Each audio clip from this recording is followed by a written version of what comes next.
Question है, बुद्ध के जीवन की 4 महत्वपूर्ण घटनाओं और उनसे संबंध 4 स्थानों का नीचे उल्लेख है। तो यह है 2 स्तंभों में अंकित है, ए और बी में। देखिए आपको इनका सुमेल करना है।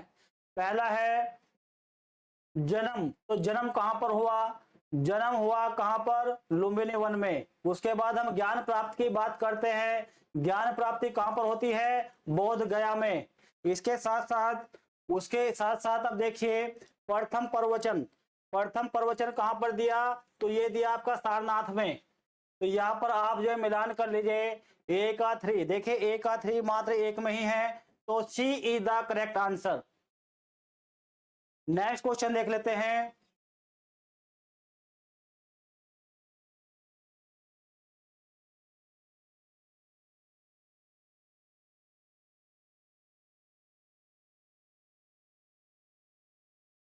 नेक्स्ट क्वेश्चन है, होलियोडोरस का बेस नगर अभिलेख संदर्भित है।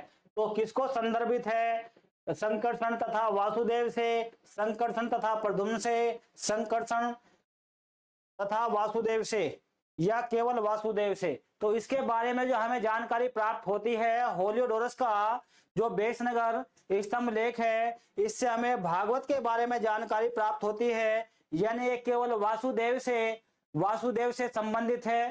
ठीक है, तो किससे संबंधित है? वासुदेव से। कृष्ण की भक्ति के प्रथम साक्ष्य जो हमें प्राप्त होते हैं वो इस स्तंभ लेख से ही प्राप्त होते हैं, जो कि बेस नगर का स्तंभ लेख है।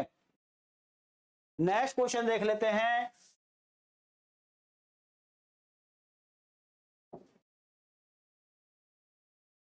बहुत ही अच्छे क्वेश्चन हैं, बार बार आए हुए क्वेश्चन हैं सभी।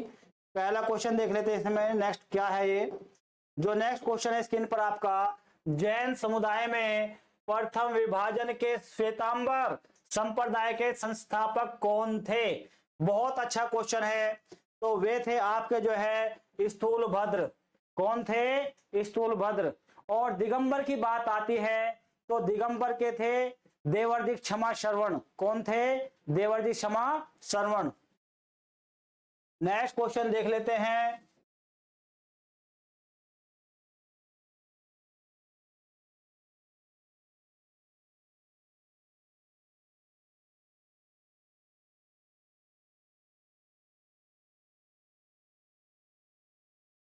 बुद्ध ने सर्वाधिक उपदेश कहां दिए? बुद्ध ने सर्वाधिक उपदेश कहां दिए? तो बुद्ध ने सर्वाधिक उपदेश जो है श्रावस्ती में दिए। कहां पर दिए? श्रावस्ती में। एक बात याद रखना बच्चों, जहां पर गौतम बुद्ध जिस स्थान पर उन्होंने सबसे अधिक समय बिताया, तो सर्वाधिक उपदेश भी उन्होंने वहीं पर दिए। श्रावस्ती में उन्होंने सबसे अधिक समय बिताया और सबसे अधिक उपदेश भी श्रावस्ती में उनके द्वारा दिए गए। श्रावस्ती वर्तमान में कहां पर है? बिहार में स्थित है।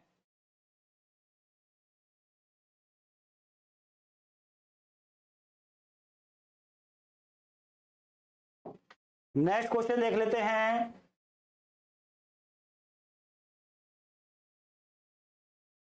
निम्नलिखित में से अशोक का उत्तराधिकारी कौन था? अशोक के उत्तराधिकारी की बात आती है तो अशोक का उत्तराधिकारी था कुणाल। अशोक का उत्तराधिकारी कुणाल। नेक्स्ट क्वेश्चन देख लेते हैं।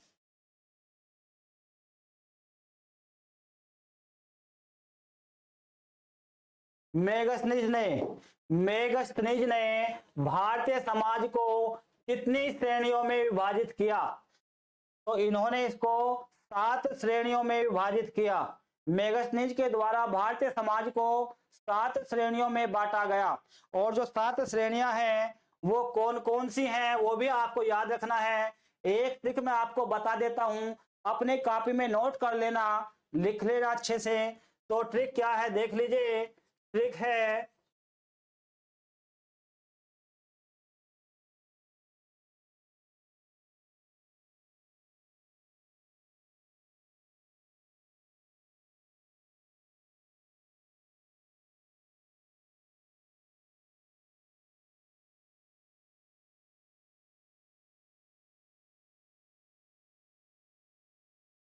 देखिए ये ट्रिक है, सदा किसी का अन्न मत खाओ।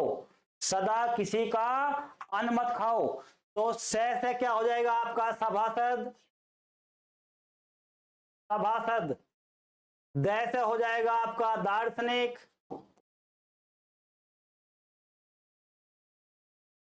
कैसे हो जाएगा आपका किसान। और कैसे हो जाएगा सैनिक।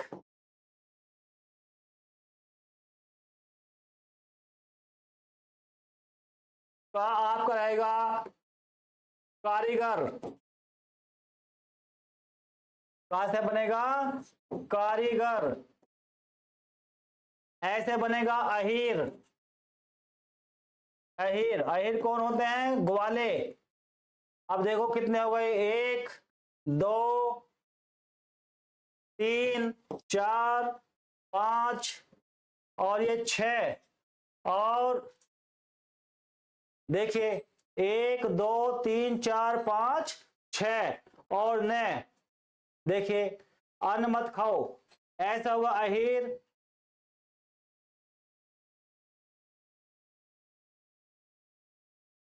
ऐसा होगा अहीर। ठीक है ना। तो ये थे आपके जो है 7 वर्ग हैं। न से एक प्रजाति और थी आपकी, ये हो जाएगा नाई। ठीक है। तो ये 7 थे, कितने थे 7 समूह। ठीक है, 7 वर्ग थे। 7 वर्ग जो है मौर्य काल में थे। जो 7 वर्ग थे ये मौर्य काल में थे। मौर्य काल में समाज को मात्र जो है 7 वर्गों में बांटा गया था, जिसका हमने ये ट्रिक बनाया है और इसे आप नोट कर लेना अपने कॉपी में। नेक्स्ट क्वेश्चन देख लेते हैं।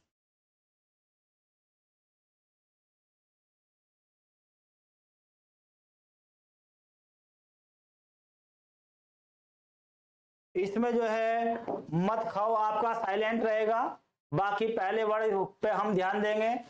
कुछ बच्चे कंफ्यूज हो रहे हैं कि सर ने जो है मत लास्ट में जो मत और खाओ इनके बारे में तो कुछ बताया नहीं है, वो रहेगा आपका साइलेंट। अब इसमें देख लीजिए क्वेश्चन है उत्तरांचल में। देखिए उत्तरांचल उत्तराखंड में बात हो रही है। उत्तरांचल जो प्रेजेंट में उत्तराखंड के नाम से जाना जाता है, में अशोक का एक शिलालेख स्थित है। तो वो कहां पर स्थित है, वो है आपका जो है कालसी में। कहां पर है कालसी में। उत्तराखंड में जो है कालसी जो है अशोक का एक अभिलेख वहां से प्राप्त हुआ है, जो कालसी अभिलेख के नाम से प्रसिद्ध है।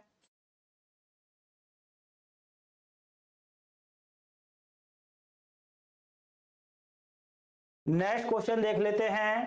क्वेश्चन है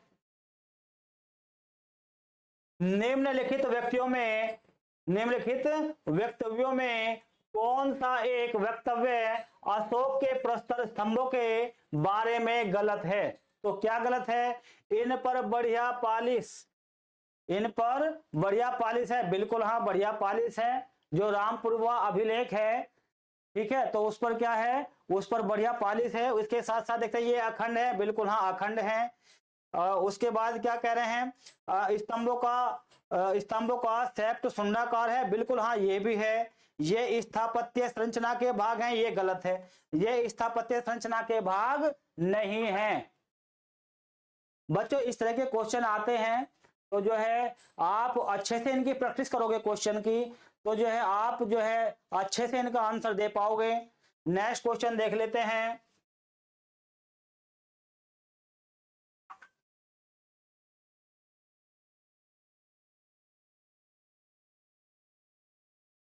क्वेश्चन है निम्नलिखित में से, क्वेश्चन है निम्नलिखित में से वह महानतम कुषाण नेता कौन था जो बौद्ध बन गया था। तो वो था आपका कनिष्क। जी हाँ, जो कनिष्क है ये बौद्ध बन गया था, इसने बौद्ध धर्म को अपना लिया था। और बुद्ध का जो महात्मा बुद्ध है उनकी आदमकद पहली प्रतिमा जो है कुषाण काल में बनाई गई, और वो कनिष्क के काल में ही बनाई गई। और उस समय जो है कौन सी शैली में बनाई गई, मथुरा शैली में। और उसमें जो है लाल बलुआ पत्थर का प्रयोग किया गया था। नेक्स्ट क्वेश्चन देख लेते हैं।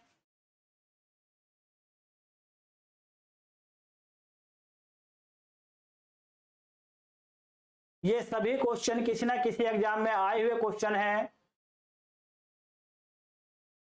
भारतीय रंगमंच में यवनिका यानी कि पर्दा प्रथा का शुभारंभ किसने किया? पर्दा प्रथा का शुभारंभ किसने किया?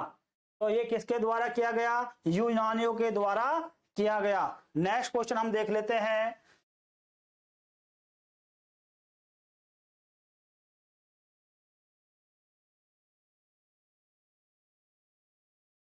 केवल इंपोर्टेंट क्वेश्चन, इंपोर्टेंट में से भी इंपोर्टेंट क्वेश्चंस निकाल के हम आपके लिए लेकर आए हैं।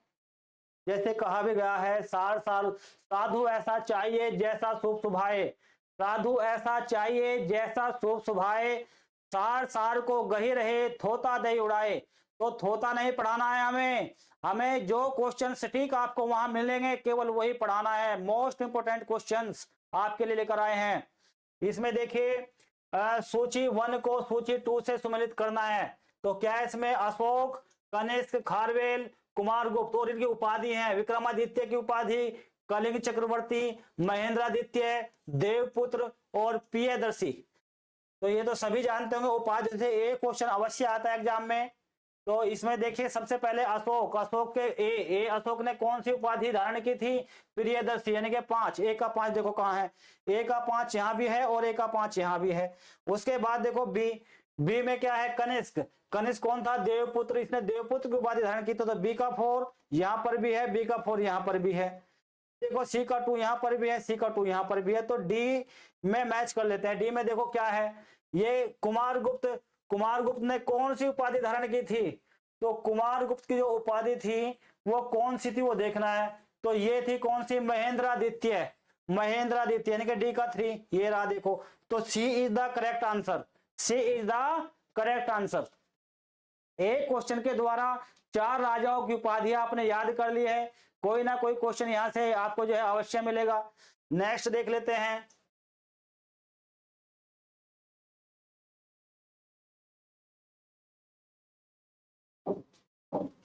नेक्स्ट क्वेश्चन है,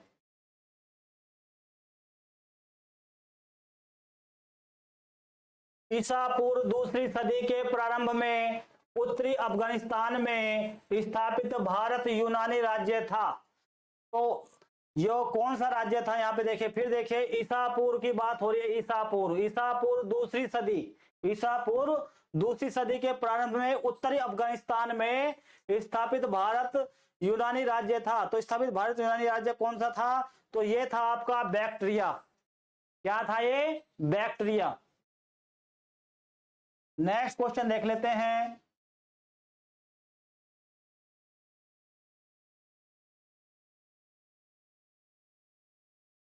निम्नलिखित राजवंशों में, देखिए क्वेश्चन है, निम्नलिखित राजवंशों में किसका उल्लेख संगम साहित्य में नहीं हुआ? तो संगम साहित्य में जो है कदंब का उल्लेख नहीं हुआ। बाकी 3 राजवंशों का उल्लेख हमें संगम साहित्य में मिलता है। वे 3 राजवंश हैं, चेर, चोल और पांड्य। अब इसमें देख लेते हैं जो चेर थे, चेरों का जो राज चिन्ह था वो था धनुष। क्या था? धनुष। और चोलों का राज चिन्ह था बाघ। और इसके साथ साथ हम पांड्यों की बात करें, पांड्यों का राज चिन्ह था मछली, का राज चिन्ह था मछली। नेक्स्ट क्वेश्चन देख लेते हैं।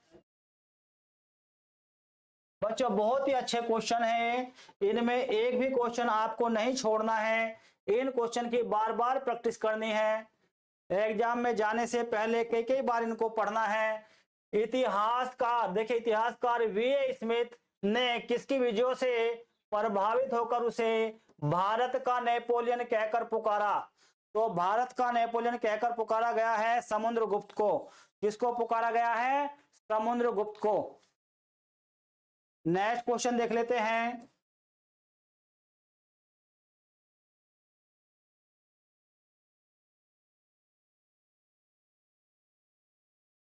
क्वेश्चन है, फायान कहां का निवासी था? तो फायान की बात हो रही है। तो फायान चीन का निवासी था और गुप्त काल में भारत आया था। चंद्रगुप्त द्वितीय के समय में फायान भारत आया था। और जो इसकी रचना के बारे में आप जो है कमेंट में बताएंगे। फाहियान ने कौन सी रचना की थी, कौन सा पुस्तक, कौन सा ग्रंथ लिखा, उसके बारे में आप जो है हमें कमेंट में लिख करके बताएंगे। नेक्स्ट क्वेश्चन देख लेते हैं। किस वंश के शासकों ने मंदिरों एवं ब्राह्मणों को सबसे अधिक ग्राम अनुदान दिए? देखिए यहां देखिए, ये बात ध्यान रखना है बच्चों, सबसे अधिक ग्राम दान की बात हो रही है। यदि बात प्रचलन की होती कि किसने प्रचलन किया, तो हमारा आंसर होता सातवाहन वंश।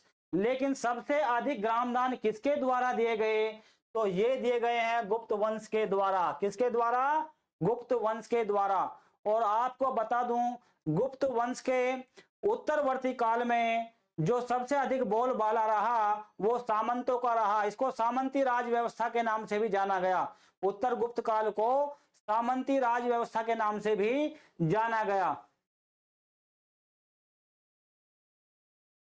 गुप्त वंश के संस्थापक की बात करें तो श्रीगुप्त, और अंतिम शासक की बात करें तो गुप्त वंश का अंतिम शासक था भानुगुप्त।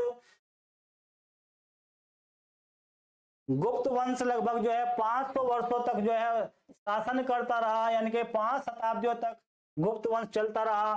क्वेश्चन है, गुप्त वंश के निम्नलिखित शासकों को क्रम से लगाइए, तो इनका क्रम बताना है। देखिए सबसे पहले नंबर पर आपका आता है चंद्रगुप्त प्रथम, पहले नंबर पे आ जाएगा। दूसरे नंबर पे आ जाएगा आपका जो है समुद्रगुप्त। तीसरे नंबर पे आ जाएगा चंद्रगुप्त द्वितीय, जो कि समुद्रगुप्त का पुत्र था। और चौथे नंबर पे आपका कुमार गुप्त है, और पांचवें नंबर पे स्कंदगुप्त। तो इसमें जो है 1 2 3 4 बिल्कुल सही क्रम में है, ये आपका यही करेक्ट आंसर होगा। नेक्स्ट क्वेश्चन देख लेते हैं।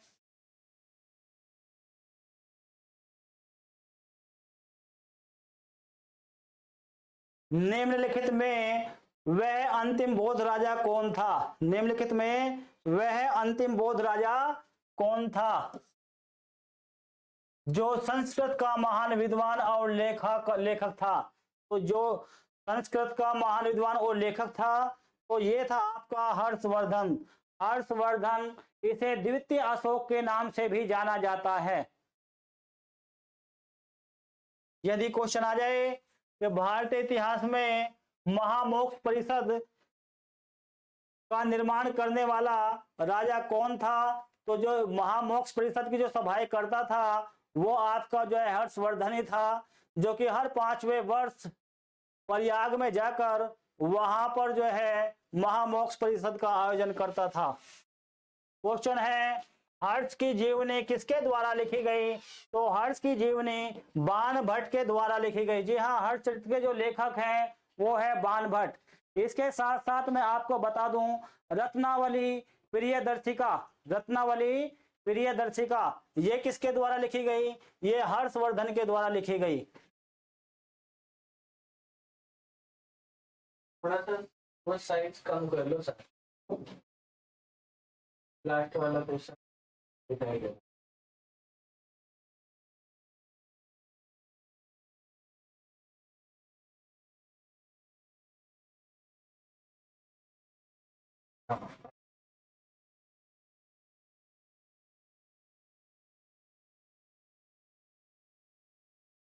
क्वेश्चन है, सीयूकी नामक यात्रा विवरण किसके द्वारा लिखा गया?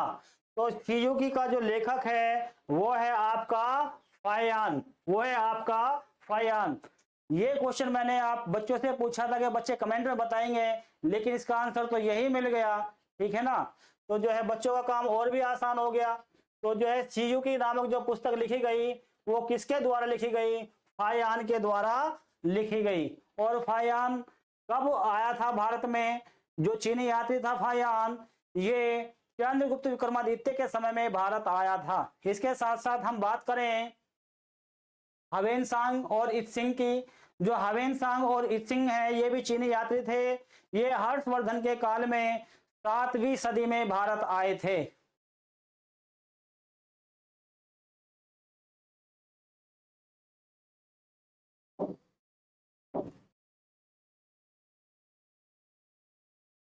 क्वेश्चन है अंकोर वाट कहाँ स्थित है।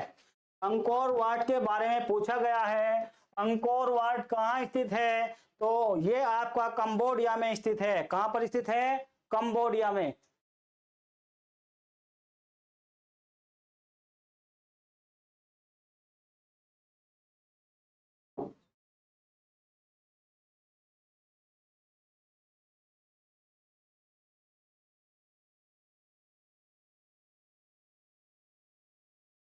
क्वेश्चन है कौन सा जोड़ा सुमेलित नहीं है, तो रवि कीर्ति पुलकेशन का जो है एक दरबारी कवि था, ये सही है। भवभूति कन्नौज के यशोवर्मन, ये भी ठीक है। हरिसेन हर्ष, ये गलत है। हरिसेन जो था ये गलत है। जो हरिसेन था ये किसका दरबारी कवि था, ये समुद्रगुप्त का दरबारी कवि था, समुद्रगुप्त।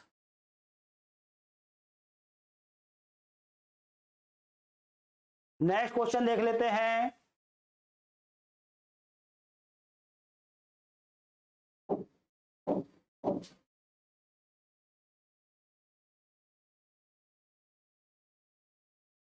क्वेश्चन है निम्नलिखित प्राचीन भारतीय अभिलेखों में कौन सा एक खाद्यान्न को देश में संकट काल में उपयोग हेतु सुरक्षित रखने के बारे में प्राचीनतम शाही आदेश है।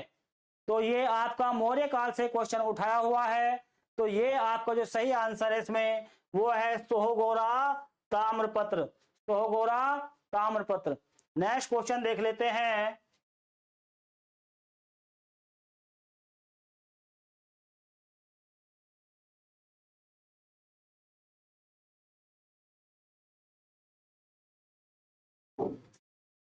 निम्नलिखित में से किसकी चालकोलिथिक एज कहा जाता है, किसको चालकोलिथिक एज कहा जाता है।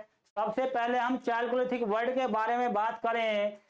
जिस काल में धातु और पत्थर का प्रयोग साथ साथ हुआ उसे जो है चालकोलिथिक एज के नाम से जाना जाता है। एक बार फिर समझ लीजिए बच्चों, जिस काल में पत्थर के औजारों के साथ साथ धातु के औजारों का प्रयोग आरंभ हुआ उस काल को हम चालकोलिथिक एज के नाम से जानते हैं। अब इसका आंसर बच्चे देने में सक्षम हो गए होंगे। तो ये कौन सा युग था, क्या ये पुरापाषाण युग, नवपाषाण युग या ताम्रपाषाण युग या फिर लोह युग। देखिए लोहे से पहले सबसे पहले किसका आरंभ हुआ, तांबे का। तांबे का आरंभ हुआ कब हुआ, सैंधव काल में। तो जब सैंधव काल का जो प्रारंभ काल था, जो प्रथम काल था सैंधव काल का, जहां से तांबे का प्रचलन आरंभ हुआ उसे हम जो है किस नाम से जानते हैं, चालकोलिथिक एज के नाम से जानते हैं। यानी कि ये आ जाएगा आपका जो है ताम्रपाषाण युग, ताम्रपाषाण युग।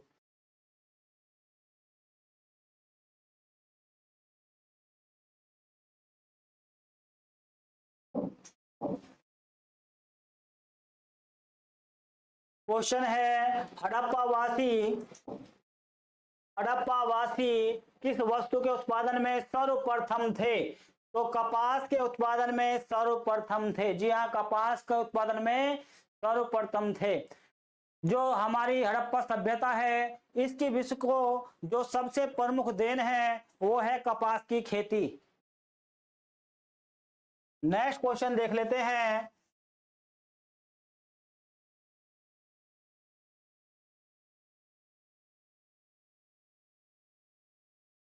सिंधु सभ्यता की मुद्रा में क्वेश्चन है सिंधु सभ्यता की मुद्रा में किस देवता के समतुल्य चित्रांकन मिलता है। तो उसमें मिलता है आदि शिव। आदि शिव, जो शिव की उपासना के अवशेष सिंधु सभ्यता से हमें प्राप्त हुए हैं। और जो एक पुजारी की मूर्ति हमें मोहनजोदड़ो से प्राप्त हुई है जिसके आसपास जो है 4 पशु वहां पर बैठे हुए हैं। तो उसके बारे में हमें पता चलता है कि ये लगभग जो है आदि शिव है, यानी कि शिव की मूर्ति। शिव की मूर्ति के प्रथम साक्ष्य हमें प्राप्त हुए सैंधव काल से और इसे हम आदि शिव के नाम से जानते हैं। नेक्स्ट क्वेश्चन देख लेते हैं। याद रखना बच्चों, उस समय सैंधव काल में यज्ञ से संबंधित, कोई भी कर्मकांड से संबंधित कुछ इस तरह का कोई भी प्रमाण हमें वहां से प्राप्त नहीं हुआ है। हालांकि जो है रंगपुर और लोथल से हमें यज्ञ वेदी के वहां से कुछ अवशेष कुछ वहां से दिखाई देते हैं, लेकिन उपासना का कोई प्रत्यक्ष प्रमाण वहां से नहीं मिला। जो सिंधुवासी थे वे पूर्ण रूप से प्रकृति पूजा पर निर्भर थे।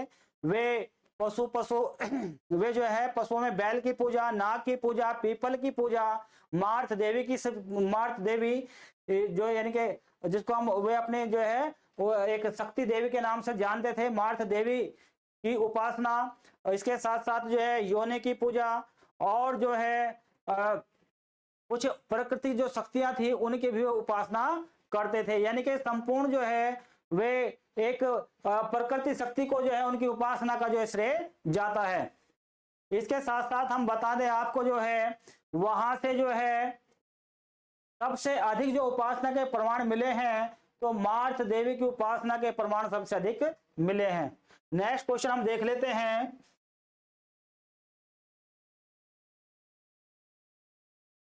क्वेश्चन है हड़प्पा एवं मोहनजोदड़ो की पुरातत्व खुदाई हड़प्पा एवं मोहनजोदड़ो की पुरातत्व खुदाई के प्रभारी थे। तो कौन प्रभारी थे? तो वो थे आपके सर जॉन मार्शल। कौन थे? Sir John Marshall.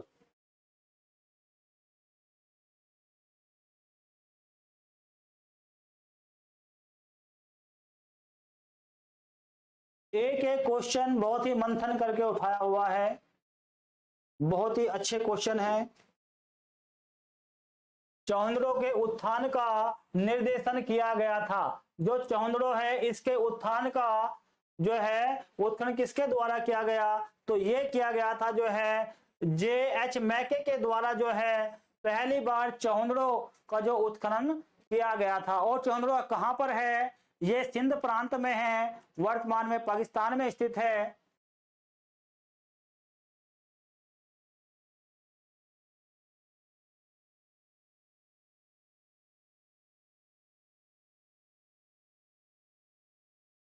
ऋग्वैदिक आर्यों का मुख्य व्यवसाय क्या था? क्वेश्चन है ऋग्वैदिक आर्यों का मुख्य व्यवसाय क्या था? तो उनका जो मुख्य व्यवसाय था वो था पशुपालन। याद रखना बच्चों, आर्यों का जो मुख्य व्यवसाय था वो था पशुपालन। और दूसरे नंबर पे जो उनका व्यवसाय था वो था कृषि। और सभ्यता कैसी थी? सभ्यता थी ग्रामीण, ये लोग गांव में रहते थे।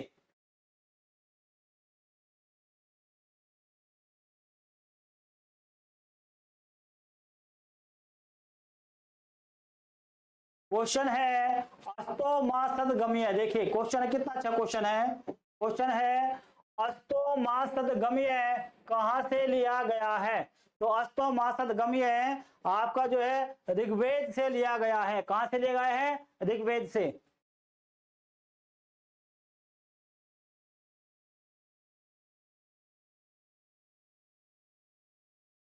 क्वेश्चन है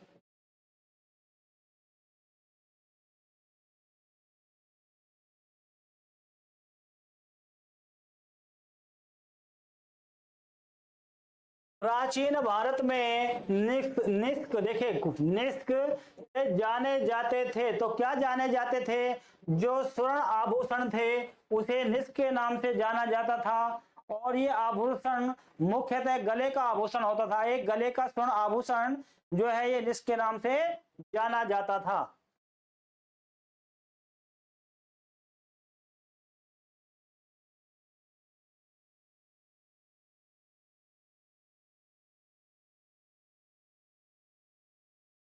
सूची फर्स्ट को सूची सेकंड से सुमेलित करना है। देखिए क्या है इसमें, सूची फर्स्ट में दे रखा है अथर्ववेद, ऋग्वेद, यजुर्वेद और सामवेद, चारों वेद दे रखे हैं। और क्या पूछा है इसमें देखिए, तो पहला में किसका वर्णन, दूसरे में किसका वर्णन? तो ईश्वर महिमा, बलिदान, विधि, औषधियों से संबंधित और संगीत।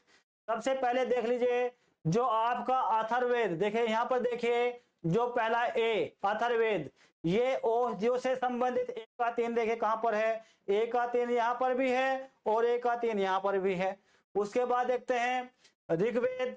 ऋग्वेद में क्या है देखिए, ऋग्वेद ये यहां पर दिया हुआ है ईश्वर महिमा, बिल्कुल ठीक है, यहाँ पे ईश्वर महिमा ठीक है। तो बी का 1 यहाँ हो गया, यहाँ पर बी का 4 है।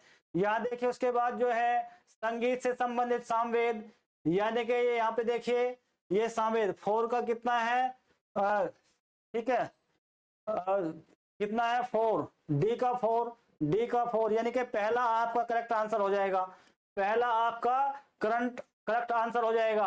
अथर्ववेद जो है ये ओजो से संबंधित है, ऋग्वेद जो है ईश्वर महिमा से संबंधित है, यजुर्वेद जो है किससे संबंधित है, बलिदान यानी कि कर्मकांड, बलिदान विधि यानी कि कर्मकांडी वेद है यजुर्वेद। और इसके साथ साथ जो है जो आपका सामवेद है इसे संगीत का जनक कहा जाता है, संगीत से संबंधित है। तो A is the correct answer.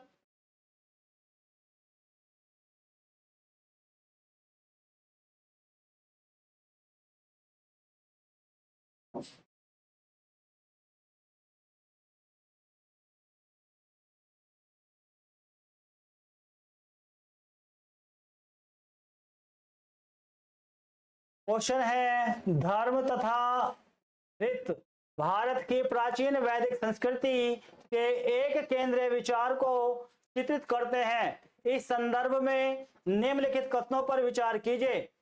इसमें 1 में क्या दे रखा है, धर्म व्यक्ति के दायित्वों एवं स्वयं दूसरों के प्रति व्यक्तिगत कर्तव्यों की संकल्पना था।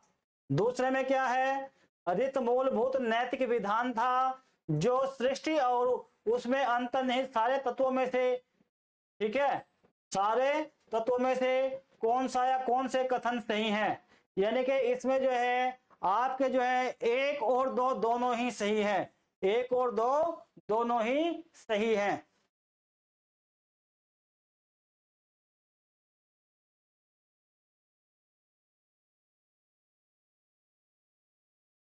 ये सभी आए हुए क्वेश्चन है बच्चों, ऐसे नहीं कि कहीं भी से भी हम ऐसे ही क्वेश्चन आपके समक्ष प्रस्तुत कर रहे हैं, ऐसा नहीं है, ये सभी के सभी आए हुए क्वेश्चन हैं और आपके एग्जाम की दृष्टि से बहुत ही महत्वपूर्ण है। क्वेश्चन है सिकंदर महान एवं पोरस कुरु की सेनाओं में निम्नलिखित में से किस नदी के आमने सामने वाले तटों पर पड़ाव डाला हुआ था। तो ये पड़ाव डाला हुआ था झेलम नदी के तट पर, झेलम नदी के तट पर। राजा पोरस की सेना का हारने का मुख्य कारण ही था झेलम नदी में बाढ़ आना। जब झेलम नदी में बाढ़ आई हुई थी, दूसरे किनारे पर जो है यूनानी सैनिक वहां पर थे और एक किनारे पर जो है राजा पोरस की सेना वहां पर थी। इसका सबसे बड़ी दिक्कत यही हुई कि उस समय झेलम नदी में बाढ़ आने के कारण जो है इसकी सेना जो है सही तरीके से जो है धनुष बाण नहीं चला पाई, क्योंकि वो धनुष कुछ इतने बड़े होते थे, उनका एक सिरा जो है या तो रथ पर टेकना होता था या फिर जमीन पर टेकना होता था।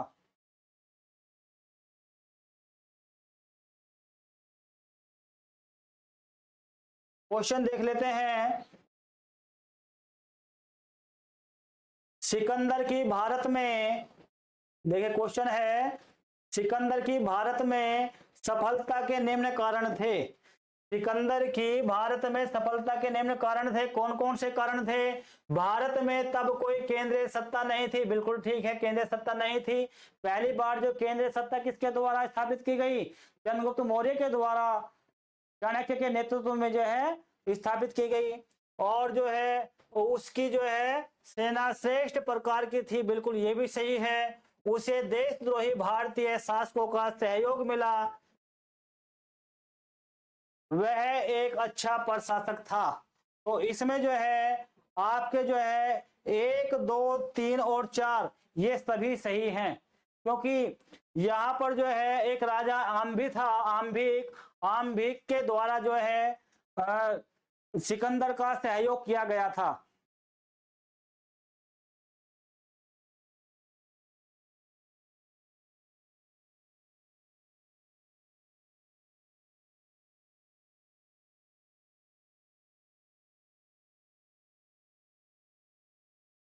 नेक्स्ट क्वेश्चन आपकी स्क्रीन पर बच्चों हम आपको बता दें, किसी भी एग्जाम को पाने के लिए, प्राप्त करने के लिए, उस पर विजय हासिल करने के लिए आपको निरंतर तैयारी करनी होगी। आप तब तक कोई एग्जाम पास नहीं कर सकते जब तक आप निरंतर तैयारी नहीं करोगे। आप एक रेसर को देख लीजिए, एक धावक को देख लीजिए, वो जो है जब पूरी दौड़ लगा मतलब जो है एक अपने प्रैक्टिस करने के बाद और जो है वो थोड़ा सा जो है पीछे रह जाता है, हार जाता है, तो यदि वो कुछ समय के लिए शांत बैठ जाए, वो कुछ महीनों के लिए शांत बैठ जाए, वो समझ ले कि ओलंपिक तो अब 5 साल के बाद होगा और मैं 1 साल पहले ही तैयारी आरंभ कर दूंगा, तो ऐसे वो जो है कभी ओलंपिक नहीं जीत पाएगा। वो जिस दिन हार जाता है उस दिन, हार के दिन से ही वो बराबर यदि तैयारी करता है तो उसे 5 साल का एक बहुत बड़ा जो है गैप मिल जाता है और आराम से जो है वो अपना विजय हासिल कर सकता है। इसी प्रकार आपके एग्जाम तो जो है प्रति वर्ष कोई ना कोई एग्जाम आपका आता ही रहता है। यदि आप निरंतर तैयारी में जुटे रहते हैं, लगे रहते हैं, भले ही आप जो है कुछ कम समय दे पाए, लेकिन जो है निरंतर यदि आप प्रयास कर रहे हैं तो आपको सफल होने से कोई नहीं रोक सकता। क्वेश्चन है हमारा, 6ठी शताब्दी ईसा पूर्व का मत्स्य महाजनपद स्थित था।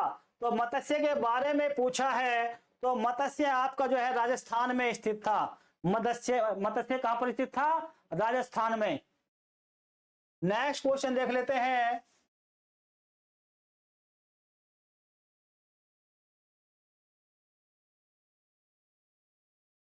क्वेश्चन है, महावीर का जन्म किस क्षत्रिय गोत्र में हुआ था? महावीर के बारे में पूछा है, तो महावीर का जन्म यांत्रिक कुल में हुआ था। और इसके साथ साथ यदि गौतम बुद्ध के बारे में पूछा जाए तो उनका शाक्य गण में हुआ था, शाक्य परिवार में हुआ था। इनके जो है गौतम बुद्ध के जो कुल का नाम था शाक्य, और जो है महावीर स्वामी के जो कुल का नाम था यांत्रिक। ये दोनों क्वेश्चन जो है याद रखने योग्य हैं। नेक्स्ट क्वेश्चन देख लेते हैं।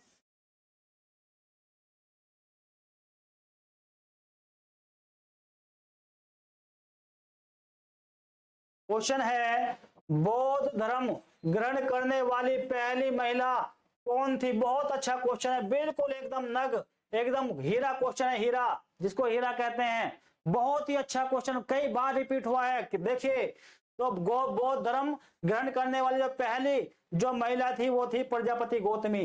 कौन थी? प्रजापति गौतमी। और यदि कोई यही क्वेश्चन आपका जो है जैन धर्म में पूछा जाए, जैन धर्म में जो है पहली जो है महिला कौन थी जिसने जो है उसमें जो है अपना जो है उसमें जो पहली जो गण बनी, गण, उसमें गण बोलते हैं, इसमें बौद्ध भिक्षु बोलते हैं, तो पहली जो गणिका थी वो कौन थी जैन धर्म में? वो थी आपकी चंदना। कौन थी? चंदना। तो ये याद रखने योग्य क्वेश्चन है, दोनों क्वेश्चन बहुत ही अच्छे क्वेश्चन है।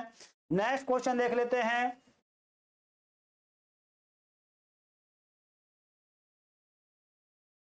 क्वेश्चन है, किसे एशिया की रोशनी कहा जाता है? किसे एशिया की रोशनी कहा जाता है? वाह, देखिए बहुत ही अच्छा क्वेश्चन है ये भी। किसे कहा आया हुआ है?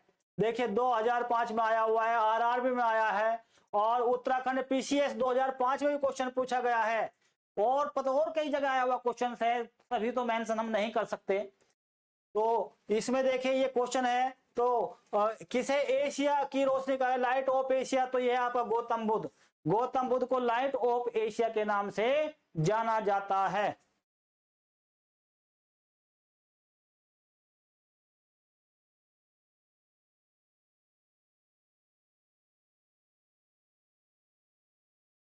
नेक्स्ट क्वेश्चन आपकी स्क्रीन पर, निम्नलिखित में से कौन सबसे पूर्वकालिक ग्रंथ कहलाता है? पूर्वकालीन ग्रंथ कहलाता है, सबसे पूर्वकालीन ग्रंथ कहलाता है। तो इसमें देखिए 12 अंग है, 12 उपांग है, 14 पूर्व है। जी हाँ, 14 पूर्व, जो 14 पूर्व है ये जो है सबसे पूर्वकालिक ग्रंथ है। किसके ग्रंथ है? जैन ग्रंथ के। ठीक है, तो जैन धर्म के सबसे पूर्वकालिक जो ग्रंथ है वो है 14 पूर्व।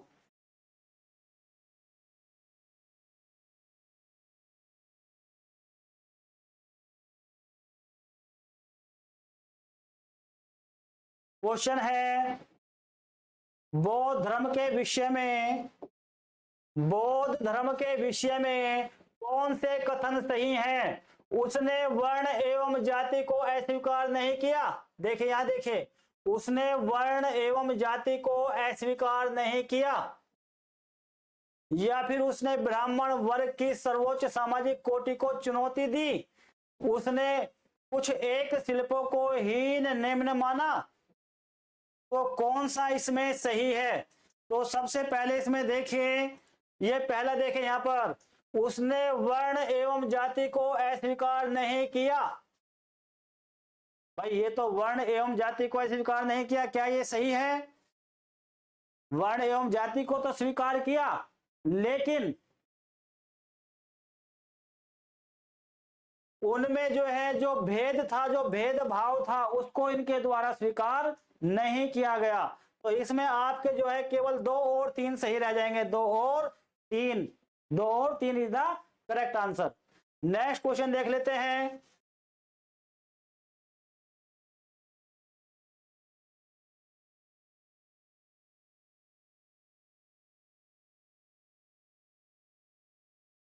भारत में सबसे प्राचीन विहार, भारत में सबसे प्राचीन विहार है, तो सबसे प्राचीन इनकी बात कर रहे हैं, तो नालंदा, ओदंतपुरी, विक्रमशिला और भाजा।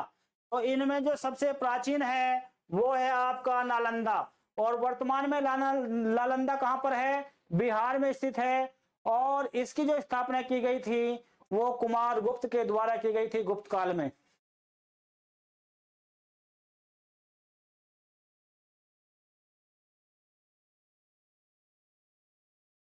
क्वेश्चन है, बौद्ध धर्म में त्रिरत्न क्या इंगित करता है? तो त्रिरत्न है कौन से हैं? तो ये है बुद्ध, धम्म एवं संघ से संबंधित। बुद्ध, धम्म एवं संघ से संबंधित।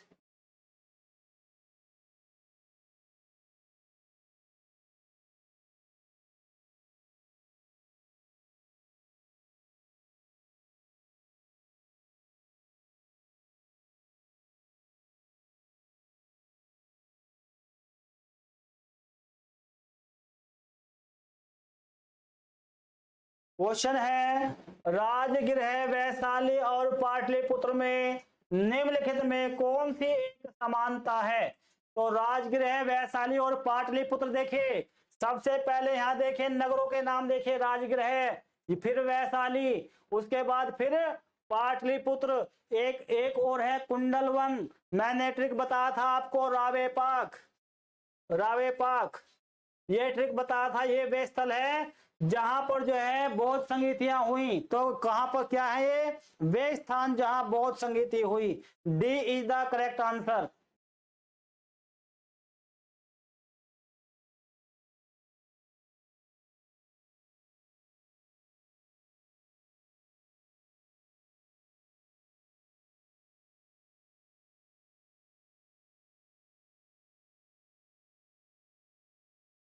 क्वेश्चन है, निम्नलिखित में से प्राचीनतम राजवंश कौन सा है? तो इनमें कौन सा प्राचीनतम राजवंश है? मौर्य, गुप्त, कुषाण और कण्व। तो इनमें जो सबसे प्राचीन है वो है मौर्य वंश। मौर्य वंश के बाद फिर कौन सा आता है? मौर्य वंश के बाद आता है फिर कण्व वंश आता है, फिर कुषाण वंश आता है और फिर गुप्त वंश आता है। तो सबसे प्राचीन कौन सा है? मौर्य वंश।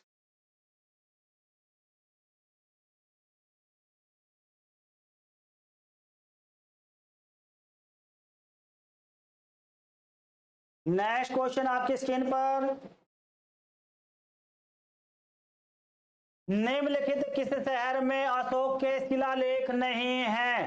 तो शिलालेख कहां नहीं है? भाई पाटलिपुत्र में, क्योंकि पाटलिपुत्र तो राजधानी थी, यहां तो खुद ही प्रचार कर रहे थे वो, यहां पर तो जो शिलालेख की रिक्वायरमेंट थी ही नहीं। तो पाटलिपुत्र में कोई शिलालेख नहीं बना। बाकी गिरनार में शिलालेख मिले हैं, गंधार में बनाए गए और टोपरा में बनाए गए।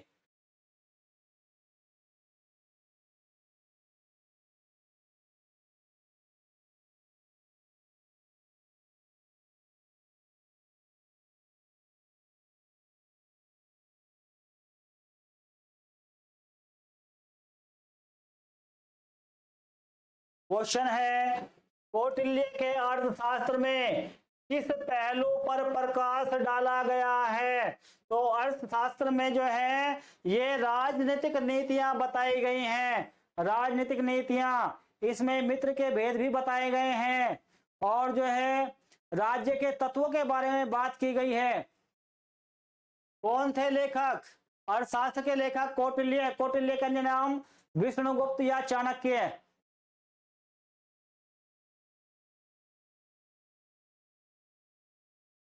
और जो आपका अर्थशास्त्र है ये 15 अधिकरणों में विभक्त है, ये भी आपको ध्यान रखना है। कितने अधिकरण है इसमें? 15 अधिकरण है। क्वेश्चन है आपका स्क्रीन पर, सांची का स्तूप। क्वेश्चन है, सांची का स्तूप किसने बनवाया? जी हाँ, सांची का स्तूप जो है अशोक के द्वारा बनवाया गया। किसके द्वारा? अशोक के द्वारा बनवाया गया सांची का स्तूप।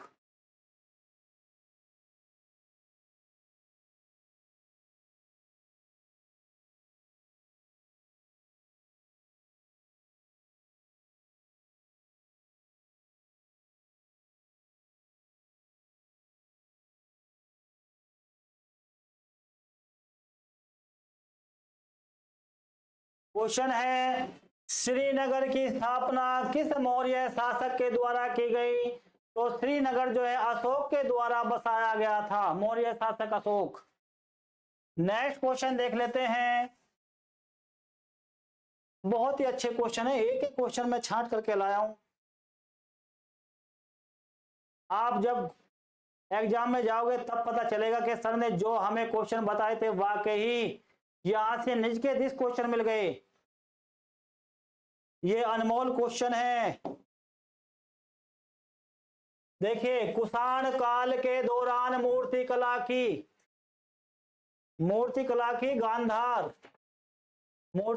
गांधार शैली निम्नलिखित में से किसका मिश्रण है? किसका मिश्रण है?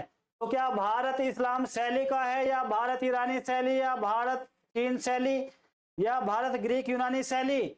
तो यह देखिए, गांधार शैली की बात हो रही है, तो यह भारत और ईरानी शैली, भारत और ईरानी शैली।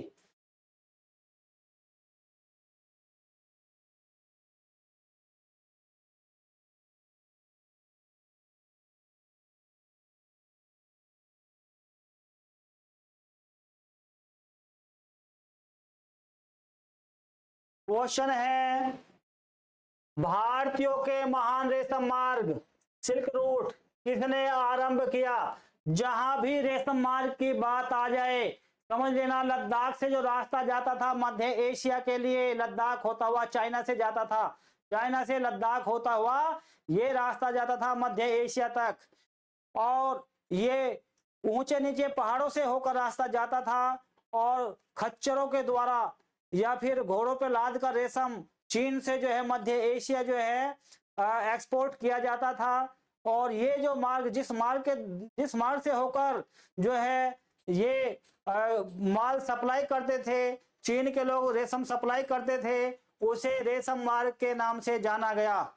और रेशम मार्ग का निर्माता कौन था यहाँ पर? ये था आपका कनिष्क।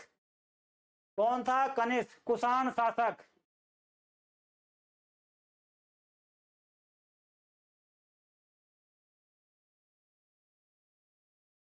नेक्स्ट क्वेश्चन देख लेते हैं।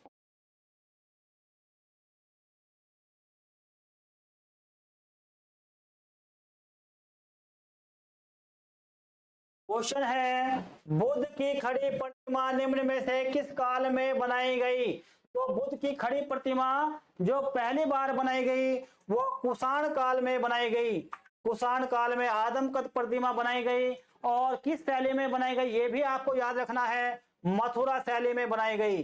मथुरा शैली, मथुरा शैली। लाल बलुआ पत्थर, इसकी कौन से पत्थर का प्रयोग किया गया? लाल बलुआ पत्थर का यहां पर प्रयोग किया गया।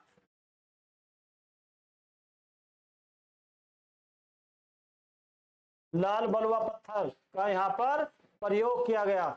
नेक्स्ट क्वेश्चन देख लेते हैं।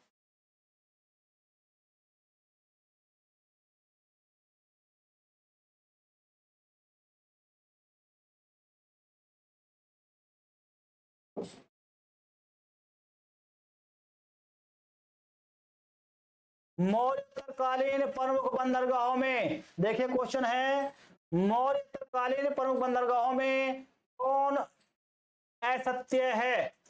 तो कौन सा असत्य है भाई? मौर्य काल में बारबेरिकम ये भी था, बेरीगाजा जिसे आज भड़ोच के नाम से जाना जाता है गुजरात में, ये भी वहां उस समय था।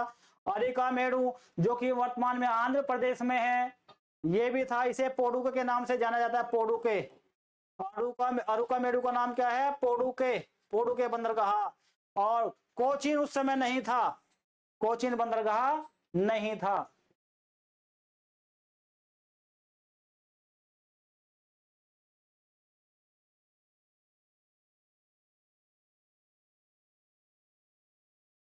क्वेश्चन है, संगम युग में उरेयूर, संगम युग में, संगम युग में उरेयूर किस लिए विख्यात था? तो उरेयूर की बात हो रही है, तो क्या ये मसालों के व्यापार के लिए महत्वपूर्ण था, या फिर कपास के व्यापार का पर महत्वपूर्ण केंद्र था, या विदेशी व्यापार का महत्वपूर्ण व्यापारिक केंद्र, या आंतरिक व्यापार का महत्वपूर्ण व्यापारिक केंद्र? तो उरेयूर की बात हो रही है, तो उरेयूर उस समय कपास के व्यापार के लिए महत्वपूर्ण केंद्र था।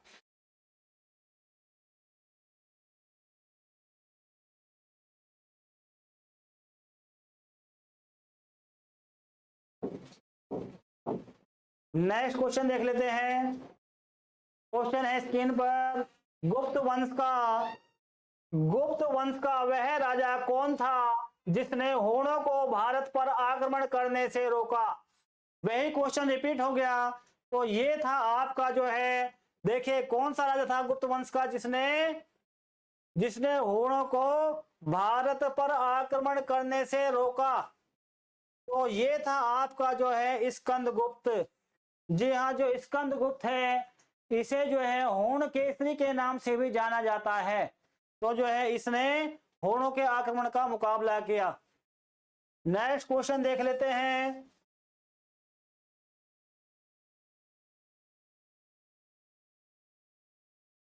सेतु बंध का रचनाकार, सेतु बंध का रचनाकार प्रवरसेन किस वंश का शासक था? बहुत अच्छा क्वेश्चन है, बहुत ही बढ़िया क्वेश्चन है, कई कई बार आया एग्जाम में। तो ये था वाकाटक वंश का, जो राजा जो है प्रवरसेन था, प्रवरसेन द्वितीय, ये जो है वाकाटक वंश का शासक था।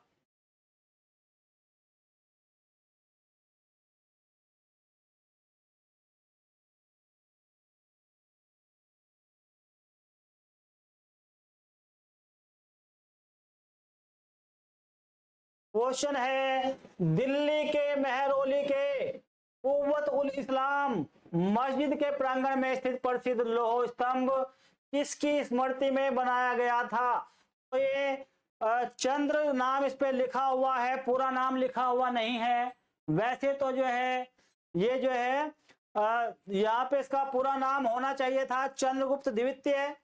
चंद्रगुप्त के बारे में, चंद्रगुप्त द्वितीय के बारे में जो है इसमें जो है लिखा होना चाहिए था, लेकिन जो है यहाँ पर केवल चंद्र नाम इस पर खुदा हुआ है। क्या नाम खुदा हुआ है? चंद्र। और जो है ये किस लिए प्रसिद्ध है? ये जो है इसलिए प्रसिद्ध है यह स्तंभ, इस पर अभी तक जो है जंग नहीं लगा है। यह गुप्त कालीन जो एक कला है उसका अद्भुत नमूना है। यानी कि ऐसी पद्धति उनके पास में थी, इतना अच्छे से जो है वो मेल्ट करके जो है वो लोहे की वस्तु को बनाते थे। उसका एक नमूना यहाँ पर ये नजर आता है लोह स्तंभ के रूप में। इस पर अभी तक जंग नहीं लगा है।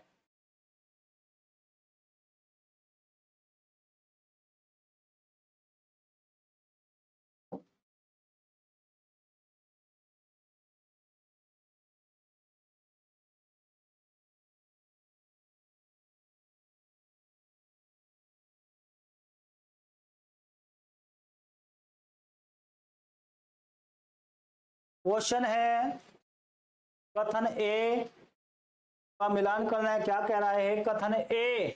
प्राचीन भारत में सामंती व्यवस्था का अभ्युदय सैनिक अभियानों में देखा जा सकता है। देखिए समझिए क्वेश्चन को। पहला कथन इसने क्या कहा है? प्राचीन भारत में सामंती व्यवस्था का अभ्युदय सैनिक अभियानों में देखा जा सकता है। बिल्कुल सही है। सैनिक अभियानों में जो सामंत होते थे अपनी सेना के द्वारा वो राजा की मदद कर रहे थे, सम्राट की मदद करते थे। और ये तो सही हो गया। दूसरा देखिए कथन आर, गुप्त काल में सामंती व्यवस्था का पर्याप्त विस्तार, बिल्कुल ठीक, दोनों सही हैं।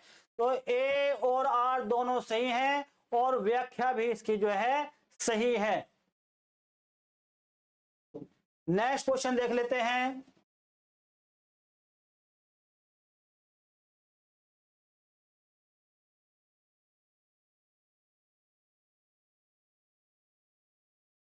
देखिए कितना अच्छा क्वेश्चन है। क्वेश्चन में क्या पूछा है, हर्ष चरित्र किसके द्वारा लिखी गई थी?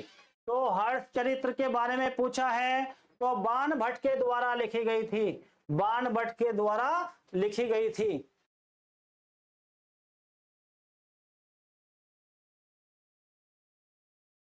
इसके साथ साथ जो हर्षवर्धन की रचनाएं हैं वे हैं नागानंद, रत्नावली और प्रियदर्शिका। यहां से भी क्वेश्चन कभी कभी पूछ लेता है। क्वेश्चन है हर्षवर्धन, देखिए क्वेश्चन है हर्षवर्धन अपनी धार्मिक सभा, हर्षवर्धन अपनी धार्मिक सभा किया करता था, कहां पर किया करता था? कहां किया करता था? तो कहां पर किया करता था? ये किया करता था प्रयाग में। कहां पर? प्रयाग में। और कितने समय बाद? प्रत्येक 5 वर्ष बाद, 5 वर्ष के बाद। और नाम दिया गया था महामोक्ष परिषद। यदि क्वेश्चन आ जाए हर्षवर्धन जो है किसका उपासक था, तो ये भगवान शिव का उपासक था। ये शिव के अनन्य भक्तों में से एक था। क्वेश्चन है किस विदेशी यात्री ने भारत का दौरा सबसे पहले किया? इनमें पूछा है। देखिए हवेन सांग है, मेगस्थनीज है, इत्सिंग और फायान। तो सबसे पहले कौन आया? सबसे पहले मेगस्थनीज आया। कब आया? मौर्य काल में, चंद्रगुप्त मौर्य के समय में। ठीक है, उसके बाद कौन आता है? उसके बाद जो है फायान आता है, फिर हवेन सांग आता है, यानी कि पहला नंबर, फिर दूसरा नंबर, इसका तीसरा नंबर और ये चौथे नंबर पर आता है इत्सिंग। इनमें हम बात करें जो हवेन सांग, इत्सिंग और फायान, ये तीनों चीनी यात्री थे और मेगस्थनीज एक यूनानी यात्री था।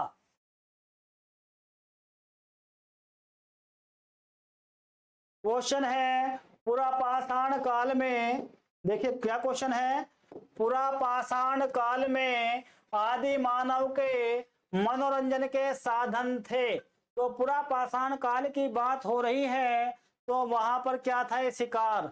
जो मनोरंजन के साधन थे वो था शिकार करना। और पुरापाषाण काल में किसकी खोज की गई? अग्नि की खोज की गई। जी हाँ, आग की खोज की गई पुरापाषाण काल में। और मनुष्य कैसा था? शिकारी और खाद्य संग्राहक। उसके साथ हम नेक्स्ट क्वेश्चन देख लेते हैं, काव्य शैली का प्राचीनतम नमूना किसके अभिलेख में मिलता है? तो काव्य शैली का प्राचीनतम नमूना, जो नमूना मिलता है, ये नमूना मिलेगा रुद्रदमन के शिलालेख में। जी हाँ, जो रुद्रदमन था उसके शिलालेख में मिलता है। और कौन सा शिलालेख है वो? जूनागढ़ अभिलेख।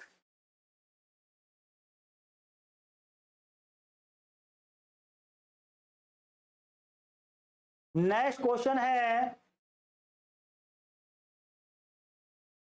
भारत में, देखिए क्वेश्चन है भारत में निम्नलिखित के आने का सही कालानुक्रम क्या है?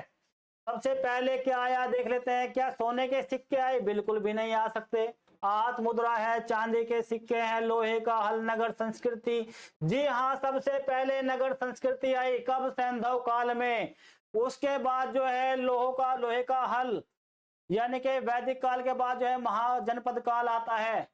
और उसके बाद फिर हाथ मुद्रा और सोने के सिक्के। तो देख लेते हैं 4 3 2 1 कहां पर है? 4 3 2 1, D is the correct answer.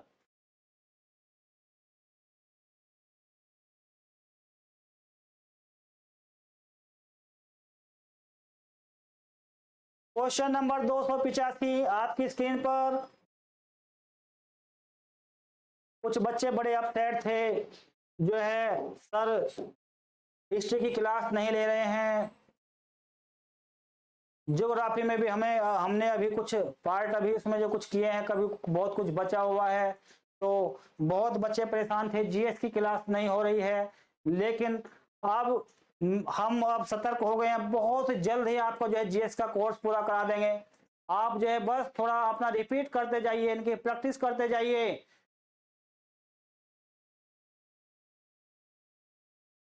आप लगातार जो है 2 से 3 महीने, मात्र 2 से 3 महीने आप लगातार हमारे वीडियो और पीडीएफ को पढ़ के देखिए। उसके बाद जो है history, geography, pol science, economics, इनसे कोई भी क्वेश्चन आपका छूटने वाला नहीं है। हर क्वेश्चन का जवाब आपके पास होगा। और जब आपको नौकरी मिल जाएगी, उसके बाद एक बात ध्यान रखना, सर को मत भूल जाना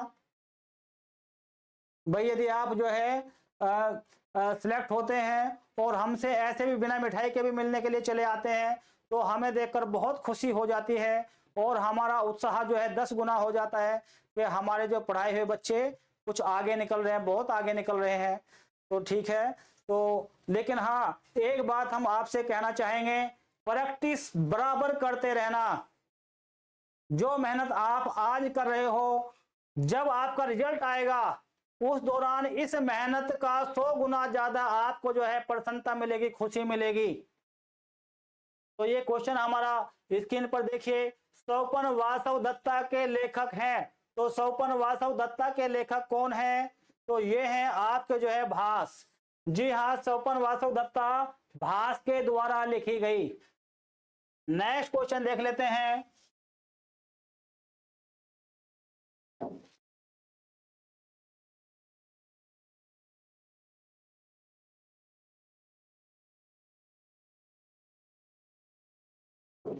क्वेश्चन है, निम्नलिखित विद्वान में से हड़प्पा सभ्यता का सर्वप्रथम खोजकर्ता कौन था? तो हड़प्पा सभ्यता के जो खोजकर्ता थे सर्वप्रथम, तो वो थे आपके जो है राय बहादुर दयाराम साहनी। राय बहादुर दयाराम साहनी। और कब? 1921 ईस्वी में। ये हड़प्पा सभ्यता की बात हो रही है। यदि हड़प्पा के टीले की बात आ जाए, तो हड़प्पा के टीले की खोज सबसे पहले जो है चार्ल्स मैक्समन के द्वारा की गई 1826 ईस्वी में। लेकिन यदि बात आती है हड़प्पा सभ्यता की, हड़प्पा क्या था? हड़प्पा सभ्यता, हड़प्पा एक शहर था और हड़प्पा के पहली बार खोजे जाने के कारण ही इस सभ्यता का नाम पड़ा, इस सभ्यता का नाम पड़ा हड़प्पा सभ्यता। उसके बाद दूसरे चरण में जो खोज की गई है, वो की गई है जो है मोहनजोदड़ो की 1922 ईस्वी में। किसके द्वारा? राखाल दास, यानी कि आर.डी. बनर्जी, राखाल दास बनर्जी के द्वारा 1922 ईस्वी में। तो ये क्वेश्चन याद रखने योग्य है। नेक्स्ट क्वेश्चन देख लेते हैं।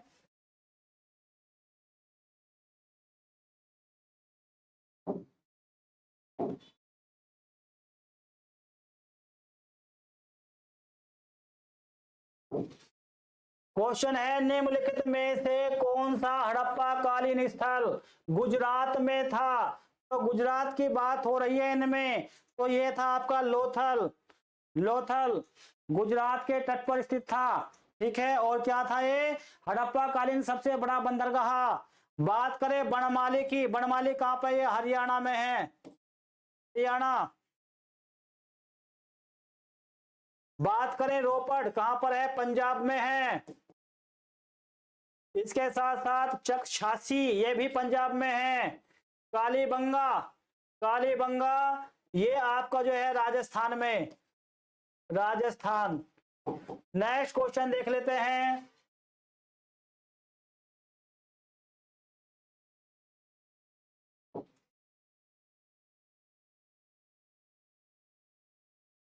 करत करत अभ्यास ते जड़मति होत सुजान, रस्सी आवत जात ते सिल पर परत निशान।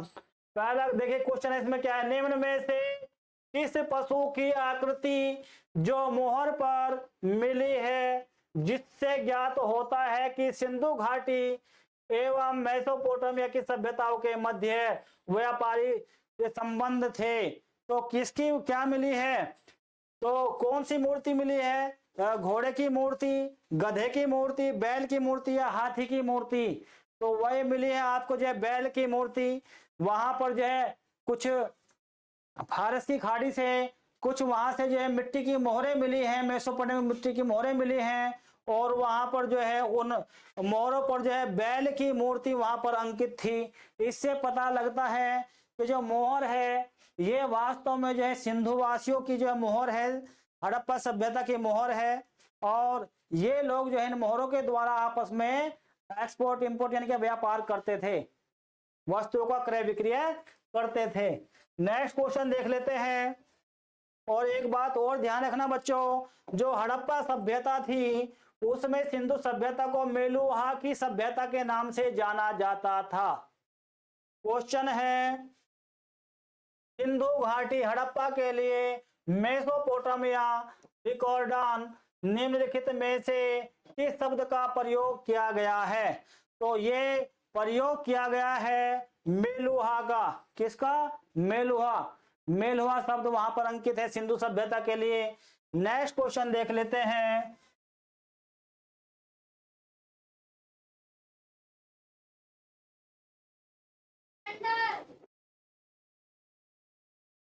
क्वेश्चन है, भारतीय संगीत का आदि ग्रंथ किसे कहा जाता है?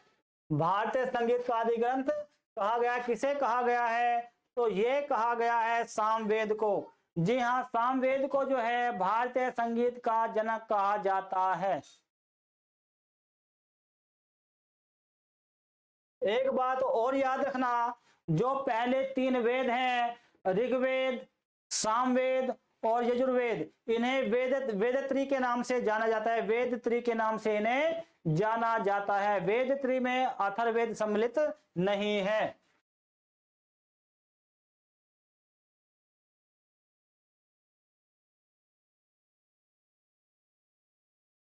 क्वेश्चन है, आर्य भारत में बाहर से आए और सर्वप्रथम जो है बसे, कहां पर बसे आर्य भारत में?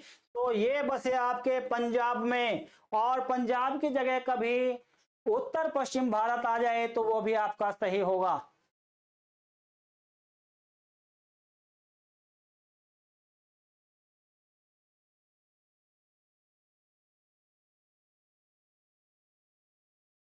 क्वेश्चन है, योग दर्शन के प्रतिपादक हैं, तो कौन है योग दर्शन के प्रतिपादक?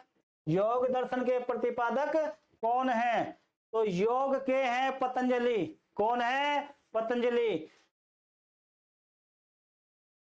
न्याय के गौतम, ये याद रखना है। नेक्स्ट क्वेश्चन देख लेते हैं।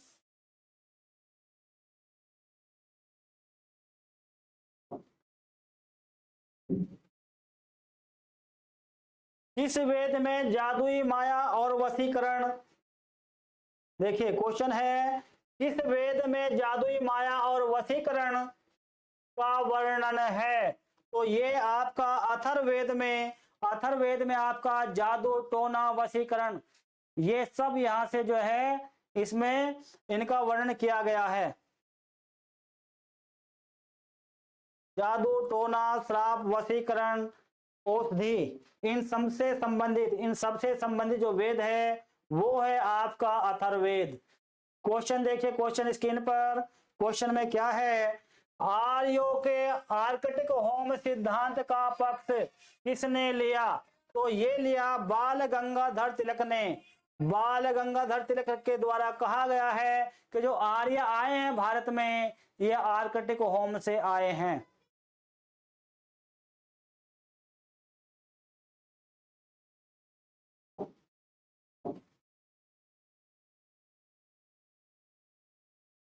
क्वेश्चन है, इस प्रकार का मृद भांड, इस प्रकार का मृद भांड भारत में द्वितीय नगरीकरण शहरीकरण के प्रारंभ का प्राकृतिक माना गया है, यानी कि प्रतीक, प्राकृतिक नहीं प्रतीक माना गया है। तो देख लेते हैं तो कौन सा है? तो ये है आपके उत्तरी काले पालिष्कृत बर्तन।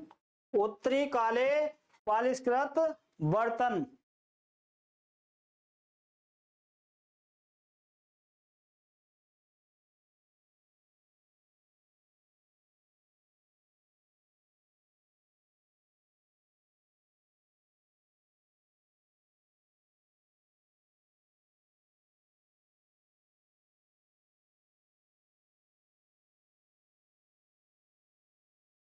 क्वेश्चन है सूची 1 को सूची 2 से सुमेलित करना है। सूची फर्स्ट में क्या दिया है इसने? प्रद्योत है, उदयन है, प्रसेनजित, अजात शत्रु, ये शासकों के नाम है। नीचे क्या दिया है? उनके राज्य मगध, वत्स, अवंती और कौशल।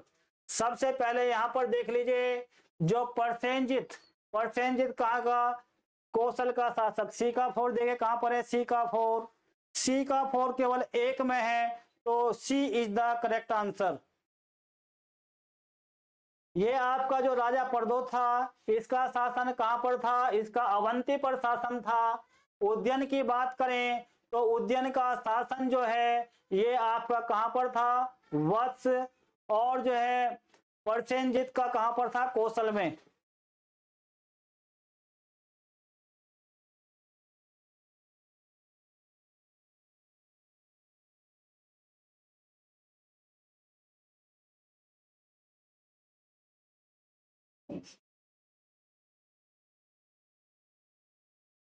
क्वेश्चन है निम्नलिखित में से कौन एक मगध साम्राज्य की राजधानी नहीं रहा? तो मगध राज्य की राजधानी गिरिब्रज, ये भी रहा, राजगृह भी रहा, क्योंकि राजगृह का ही प्राचीन नाम था गिरिब्रज। उसके बाद पाटलिपुत्र भी वहां की राजधानी बना बाद में आकर। और जो है ये आपका जो है कौशाम्बी, कौशाम्बी कभी मगध की राजधानी नहीं बना। मैं सभी बच्चों से एक बात कहना चाहूंगा, यदि आप हमारी वीडियो देख रहे हैं और वीडियो आपको अच्छी लग रही है, आपको लग रहा है कि हाँ सर जो है सटीक क्वेश्चंस हमारे सामने प्रस्तुत कर रहे हैं, तो हमारे चैनल को सब्सक्राइब करें, वीडियो को अपने दोस्तों में शेयर करना कभी ना भूलें। क्वेश्चन है हमारा महावीर की, देखिए क्या क्वेश्चन है, महावीर की माता कौन थी? महावीर की माता के बारे में पूछा गया है, तो इनकी माता का नाम था त्रिशला। क्या नाम था? त्रिशला। और अन्नोजा कौन थी? इनकी पुत्री थी, अन्नोजा इनकी पुत्री थी। यशोदा इनकी पत्नी का नाम था। और देवनंदा, ये देवनंदी लिखा है लेकिन ये देवनंदा होना चाहिए, देवनंदा। देवनंदा जो है पुराणों में इनकी माता माना गया है, लेकिन जो इनकी वास्तविक जो मां थी जन्म देने वाली वो त्रिशला थी।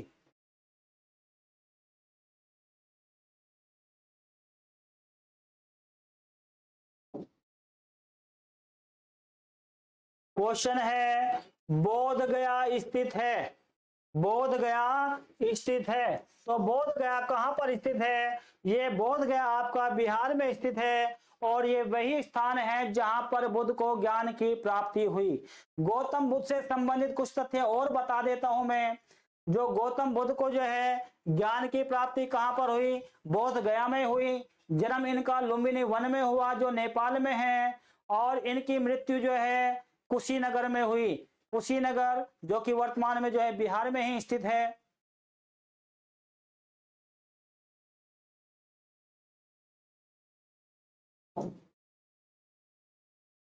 और ये हमारा आज की वीडियो का जो लास्ट क्वेश्चन है, इसको देख लेते हैं। क्वेश्चन है दिलवाड़ा के जैन मंदिरों का निर्माण किसने करवाया? किसने करवाया था? तो किसके द्वारा कराया गया था? तो चोलों के द्वारा, चंदेलों के द्वारा, चालुक्य के द्वारा, या राष्ट्रकूटों के द्वारा? जी हाँ, जो हमारा सही आंसर है वो है राष्ट्रकूटों के द्वारा। राष्ट्रकूटों के द्वारा दिलवाड़ा के जैन मंदिरों का निर्माण कराया गया था। बच्चों ये था हमारा जो है आज की वीडियो का लास्ट क्वेश्चन। और मैं आपसे फिर एक बात कहना चाहूंगा, हमारे चैनल को सब्सक्राइब करें और वीडियो को शेयर अवश्य कर दें। इसके साथ साथ हम आपको बता दें हमारा एक ऑफर चल रहा है अभी, यदि आप जो है इसमें एनरोल करना चाहते हैं तो मात्र 200 रुपए में जो है जीएस के लिए एनरोल की जो स्कीम अभी चालू है, आप उसमें अपना एनरोल करा सकते हैं। 200 रुपये बहुत मिनिमम अमाउंट हमने रखी है, क्योंकि हम आपके लिए वीडियो बना रहे हैं। इसमें भी हमारा काफी कुछ खर्च होता है। ठीक है, इसमें बहुत कुछ इसमें खर्च होता है, रेंट भी है, बिजली भी है, और बहुत कुछ इसमें काफी कुछ हमारा जो है, हमारा भी इसमें जो है खर्च होता है। उसके लिए एक छोटी सी मात्र जो है हमने कीमत आपके लिए रखी है, मात्र 200 रुपये, जो कुछ भी नहीं है। यदि आपका हमारी वीडियो के द्वारा आपका सिलेक्शन होता है तो आपकी जो महीने की जो पहली इनकम होगी, फर्स्ट इनकम होगी, उसका जो है मात्र 10%, यानी कि 10% भी नहीं है, बहुत कम है, मात्र 100वां हिस्सा भी नहीं होगा, मुझे लगता है 100वां हिस्सा भी नहीं है, तो बहुत कम अमाउंट हमने रखी है। तो आप उसमें अभी जा करके एनरोल ले सकते हैं। आप जो है, आपको डेली भी यहाँ से अच्छे अच्छे क्वेश्चंस की वीडियो आपको मिलती रहेंगी, उनका जो है आपको यहाँ पर जो एक्सप्लेनेशन मिलता रहेगा। धन्यवाद दोस्तों, जय हिंद।